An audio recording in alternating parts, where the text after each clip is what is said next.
Hello everyone, যারা আমার চ্যানেলে নতুন ভিডিও দেখছে তারা অবশ্যই চ্যানেলটাকে সাবস্ক্রাইব করে নিও নতুন নতুন ভিডিও দেখার জন্য। আর এদিকে তো কার্তিক পুজোর আগের দিন আমরা রাতের বেলাতে আমাদের বাড়িতে দুখানা কার্তিক ঠাকুর দিয়েছিল, একটা ছোট একটা বড়। তাদেরকে তো আমি ঘরে তুলে নিয়েছিলাম। পরের দিন সকালে এখন আমি রেডি হয়ে গেছি, যেহেতু কিছু জিনিসপত্র আনা বাকি ছিল। আর এই দেখতেই পাচ্ছ এদিকে কিছু জিনিসপত্র নিয়েও আসা হয়ে গেছে, খেলনাবাটি যেগুলো লাগে। আর এখানে সমস্তটাই গোছানো প্রায় কমপ্লিট হয়ে গেছে। তারপর দোকান থেকে বাড়ি আসার পরে একটা শাড়ি পরে নিয়েছিলাম। তারপর দুজন মিলে কার্তিক ঠাকুরটাকে ওই ঘর থেকে এই ঘরে নিয়ে এসেছিলাম যেখানে পুজো হবে।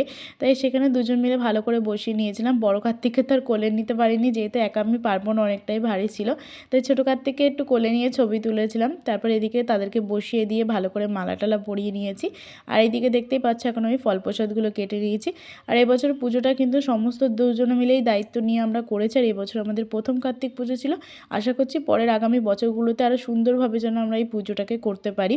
অনেকে আছে যারা চোখ থাকতেও অন্ধ, কিছু তাদেরকে কি বলবো, তারা ঠাকুর নিয়েও ছেলেখেলা করে, সমস্ত কিছু নিয়ে ছেলেখেলা করে, তাদের বিচার ভগবান করবে। যাই হোক, এবার আমি তো সমস্তটাই রেডি করে নিয়েছি, এবার ব্রাহ্মণ আসার ওয়েট করছিলাম।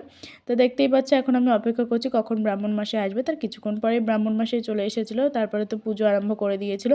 আর আমরা দুজন মিলে চাইবো এর পরের বছরগুলোতে আরও ভালোভাবে যেন আমরা কার্তিক পুজোটা করতে পারি। কারোর সাহায্যই আমাদের দরকার পড়বে না আশা করছি। জীবনে চলার পথে অনেক রকম সমস্যার সম্মুখীন হতে হবে হয়তো, কিন্তু আশা করছি যদি দুজনে একসাথে থাকতে পারি সব বাধায় পেরিয়ে যাব। আর এটাই ছিল হয়তো ওই বাড়িতে আমাদের শেষ ভিডিও। এরপরে হয়তো অন্যরকম ভিডিও তোমরা দেখতে পাবে। তা পুজো টুজো শেষ হয়ে যাওয়ার পরে এদিকে তো প্রসাদগুলোকে সব আমি গুছিয়ে নিচ্ছিলাম, যেহেতু প্রসাদ দেবো মানুষকে।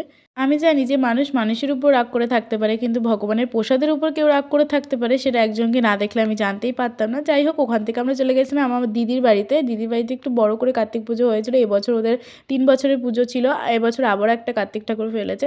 যাই হোক, ওদের বাড়িতে খাওয়া দাওয়া করে বাড়ি চলে এসেছিলাম। তো আজকের ভিডিও এই পর্যন্ত। ভালো লাগলে অবশ্যই চ্যানেলকে সাবস্ক্রাইব করো।